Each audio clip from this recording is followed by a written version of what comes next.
তো নবীজি বলছেন, এই সাহাবা একরাম তোমরা যাও, আমার সঙ্গে আয়েশার একটা বিশাল বোঝাপড়া আছে। সাহাবা একরাম চলে গিয়েছে যুদ্ধের ময়দান থেকে একদম বাসার দিকে। তো নবীজি বলছে, আয়েশা এদিকে আসো।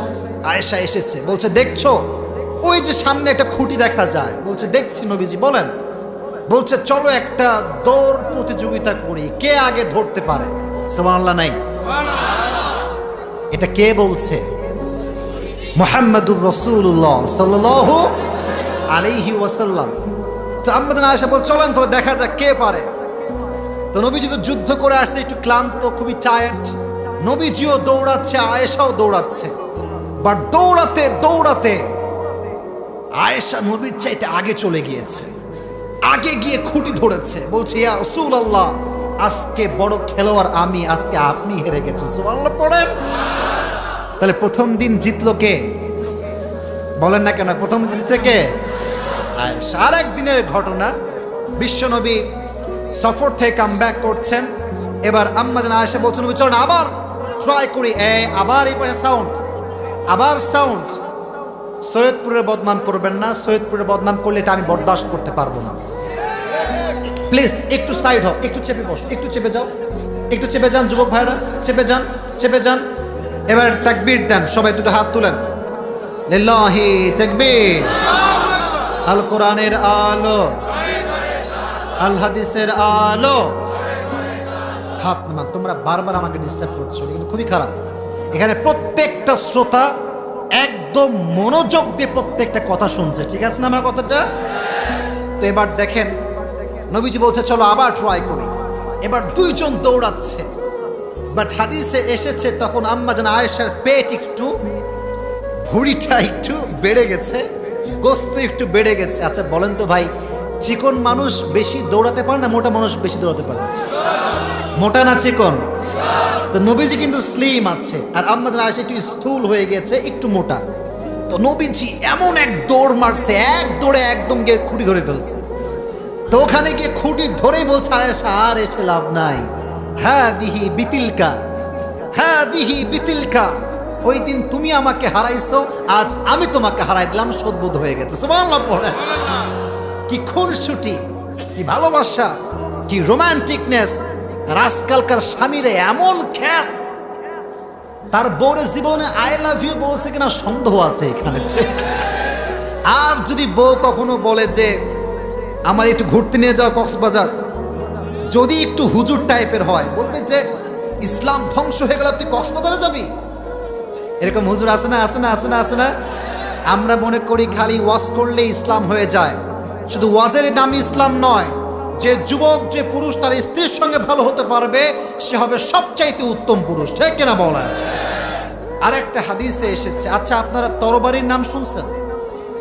তরবারির নাম শোনেন নাই মনে হয়? সাহাবা একরামদের যুগে হাদিসে এসেছে তরবারির একটা খেলা হতো, তরবারি দিয়ে খেলা। আর যারা খেলতো তারা হচ্ছে ইথিওপিয়ার লোক, যেটাকে আমরা বলি এখন সাউথ আফ্রিকা বা আফ্রিকা। আচ্ছা আফ্রিকার লোকরা দেখতে কি খুব ফর্সা হয়, তাই না? সৈয়দপুরের ভাইরা ফর্সা না কালো হয়?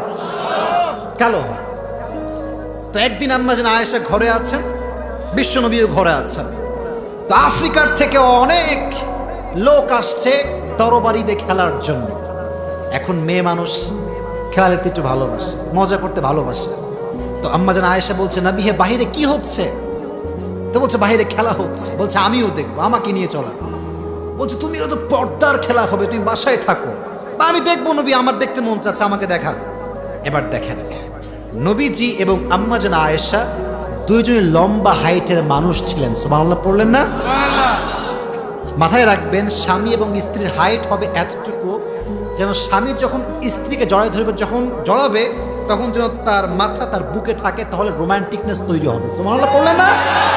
তো আম্মা জান আয়েশা হাইটটা এক্স্যাক্টলি এরকম ছিল।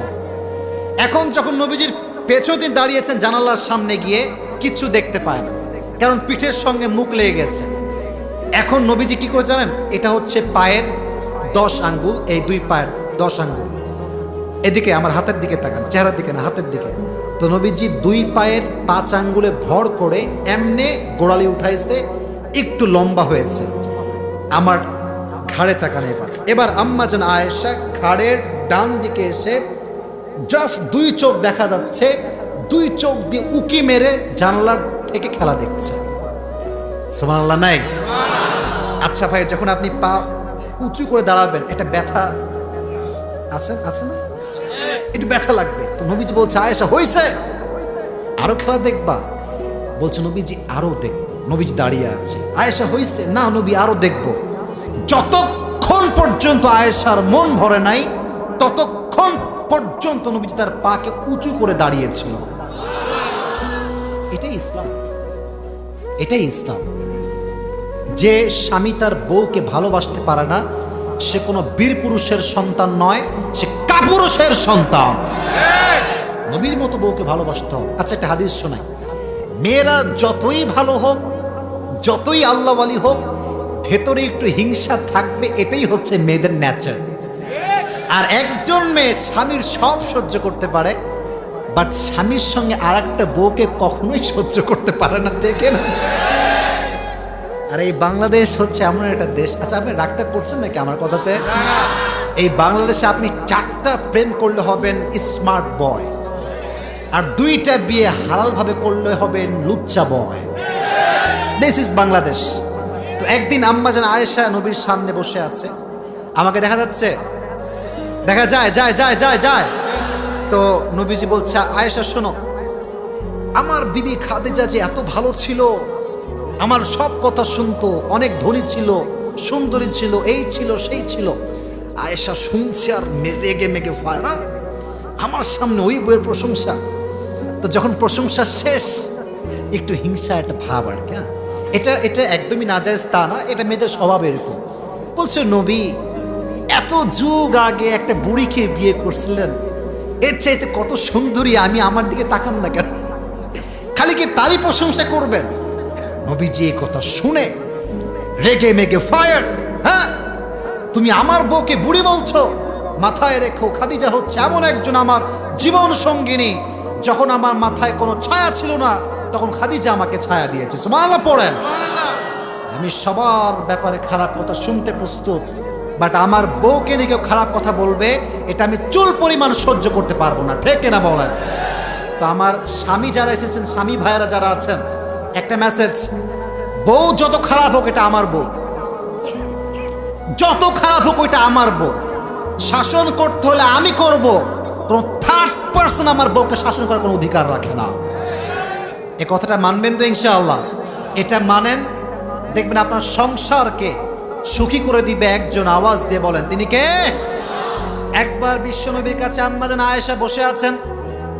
আয়েশা বলছেন, ইয়া রাসূলুল্লাহ, ইয়া হাবিবাল্লাহ, আমার জন্য দোয়া করেন। নবীজি হাত তুললেন, বলছেন, আল্লাহুম্মা গফির লি আয়েশা মা তাকদ্দামা মিন যামবিকা ওয়া মা তাআখার। হে আল্লাহ, তুমি আয়েশার অতীতের গুনাহ, পরের গুনাহ সব মাফ করে দাও। সুবহানাল্লাহ নাই? এটা শুনে আয়েশা এত খুশি, আমার দিকে তাকান, এমনি খুশিতে খাটে শুয়ে পড়ছেন, খুশিতে। নবী হে, এত সুন্দর দোয়া, অতীতের গুনাহ মাফ, ভবিষ্যতের গুনাহ মাফ, খুশিতে বাগবাগুম হয়ে গেছে। ইস, নবীজি বলছেন, আয়েশা তুমি আমার বউ, তুমি দোয়া চেয়েছো তাই আমি দোয়া করেছি এই দোয়া, বাট এই একই দোয়া আমি আমার আগত উম্মতের জন্য প্রত্যেক দিন রাত করতেই থাকি। কত ভালোবাসা নবীর আমার জন্য, আমাদের জন্য। এই জন্য যুবক ভাইয়ারা, আজ থেকে আমাদের জীবন হবে সুন্দর, মায়ের সঙ্গে ব্যবহার হবে সুন্দর, বউয়ের সঙ্গে হবে সুন্দর। রাজি আছেন তো ইনশাআল্লাহ? আচ্ছা, এবার একটা প্রশ্ন করি, নলেজ আপনাদেরকে জাস্টিফাই করার জন্য। ভালো করে বুঝবেন। আপনি এই থানার নাম কি? সৈয়দপুর থানা। আচ্ছা, এই এলাকার নাম কি ভাই? ওই যে পূর্ব বাগিচাপাড়া, তাই না? আচ্ছা, মনে করেন আপনি গেছেন একদম কক্সবাজারের দ্বীপে, অথবা আপনি গেছেন একটা সাউথ আফ্রিকার জঙ্গলে, যেখানে পানি টানি কিচ্ছু না। এদিকে তাকান, আমি কিন্তু এগুলো প্রশ্ন করব, যে আমার উত্তর করতে পারবে শেষে গিয়ে টাকা আছে, সমস্যা নেই, পুরস্কার দিয়ে যাব। রাজি আছেন তো ইনশাআল্লাহ? না সত্যি, আমি কিন্তু পুরস্কার দেই, আপনারা জানেন সবাই এটা। আজকে আমি পুরস্কার দিয়ে মানবিক আমি এখানে রাখলাম, সমস্যা নাই, মনোযোগ দিয়ে শুনবেন। তো কোথাও কোনো পানি নাই, জঙ্গলে গিয়ে দেখছেন, তো ইসলাম বলছে যখন তুমি পানি না পাবা, আরেকটা জিনিস দিয়ে তোমাকে আমি ওযু করার বিধান দিয়েছি, এটার নাম কি বলতে পারবেন? তায়াম্মুম। মাশাআল্লাহ, তায়াম্মুম করলে এটা ওযুর বিধানে চলে আসে। সুবহানাল্লাহ পড়লেন না? এবার বোঝেন এই তায়াম্মুম কার থেকে আসছে? আয়েশার থেকে আসছে। সুবহানাল্লাহ নাই মুখে? কেমন করে আসছে হাদিসটা শুনবেন, এক মজার হাদিস। একবার বিশ্বনবী যুদ্ধ থেকে সফর করে আসছেন রাতের আগে, সন্ধ্যার আগে। হঠাৎ করে আয়েশা চিল্লাচ্ছে, আরে আমার হার কোথায়? আমার হার তো গলায় নাই, ইটস লস্ট, এটা তো আমি খুঁজে পাচ্ছি না। তো সবাই খোঁজা শুরু করছে, কোথায় গেল কোথায় গেল কোথায় গেল। মাগরিব শেষ, এশাও শেষ, পানিও শেষ। ফজরের নামাজের সময় যখন হয়েছে, কেউ আর পানি খুঁজে পাচ্ছে না। এবার আবু বকর তো আয়েশার বাবা, নবীর কাছে আসছে বিচার দেওয়ার জন্য। তো দেখছে যে নবী যেভাবে হাঁটু গেড়ে বসে আছে, আর আম্মা যেন আয়েশা তার কোলে শুয়ে আছে। সুবহানাল্লাহ পড়তে পারলেন না? এখন বাপ তো এসে ডাকতে পারছে না, কারণ ডাকলেই তো নবীর ঘুম ভেঙে যাবে। নবীর ঘুম ভাঙার একটা বেয়াদবি আছে না নাই? তো যেহেতু নিজের মেয়ে, শাসন করার একটা অধিকার আছে, এমনি এসে চিমটি কাটছে, তোর জন্য আজকে পানি শেষ হয়ে গেছে, আজকে ওযু করতে পারছি না আমরা। নবীর ঘুম ভেঙে গেছে। নবীজি বলছে কি হয়েছে? বলছে পানি নাই নবী। আল্লাহ শুধুমাত্র এই সিচুয়েশনকে সুন্দর করবার জন্য, আয়েশার কষ্টকে হালকা করবার জন্য তায়াম্মুমের আয়াত নাজিল করে দিলেন। এটা হচ্ছে তায়াম্মুমের ইতিহাস। এগুলো আমরা জানি না, ইসলামের বেসিক নলেজ আমরা জানি না। যখন আমরা শুনতে আসি, দুই একজন লোক দেখবেন ঠাস ঠাস করে পালিয়ে যায়। এরকম লোক আছে না নাই? চায়ের দোকানে 2 ঘন্টা 3 ঘন্টা আড্ডা দিবে, কোনো সমস্যা নাই, বাট ওয়ার্ড শুনতে আসলে 1 ঘন্টা করে মাজা লেগে যায়। এগুলো হচ্ছে উপরে ফিটফাট, ভেতরে সদরঘাট। আমরা দোয়া করে যাব, রাজি আছেন তো ইনশাআল্লাহ? তো তায়াম্মুম কার থেকে আসছে? আয়েশার থেকে। আর একটা ঘটনা, এটার নাম হচ্ছে ইফক। আমার সঙ্গে এটার নাম কি? ইফক। আচ্ছা, অনেক যুবক তোমরা আমার কথা বুঝবা, অনেক সময় আমরা প্রেমও করি না, কিচ্ছু করি না, বাট মানুষ কয় এর একটা গার্লফ্রেন্ড আছে। এরকম মাঝে মাঝে হয় না? হয় না? হয় না? তো যুবক বলে ভাই আমি প্রেম টেম করি না, আসলে সত্য হচ্ছে ওরা কেউ পাত্তাই দেয় না। এরকম যুবক আছে না নাই? আছে না নাই? তো মাঝে মাঝে আমরা অপবাদের সম্মুখীন হই।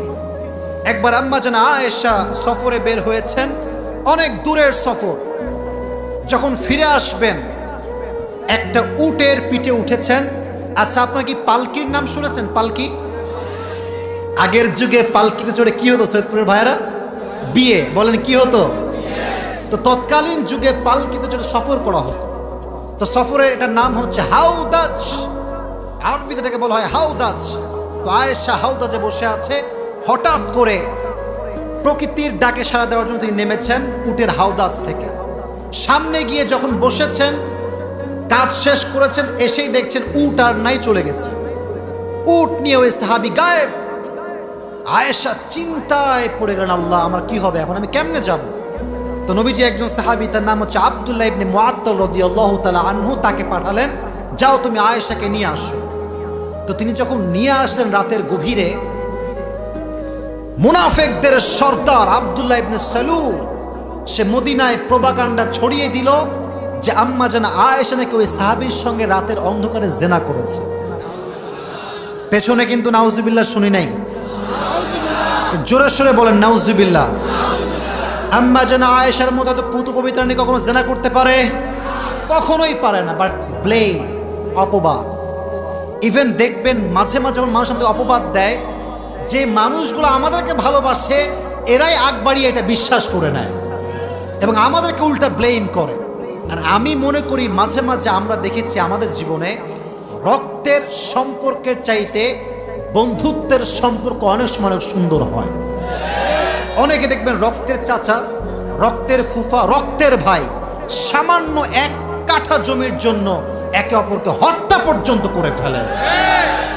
বাট বন্ধুত্ব কিন্তু এক অন্যরকম জিনিস।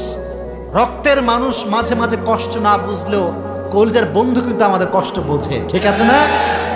তো আয়েশার কষ্ট কেউ বোঝে না এবং আয়েশা ফিল করছেন যে নবীজি আমাকে আগের মতো আর ভালোবাসে না, আমার দিকে তাকিয়ে আগের মতো একটা মুচকি হাসি দেয় না।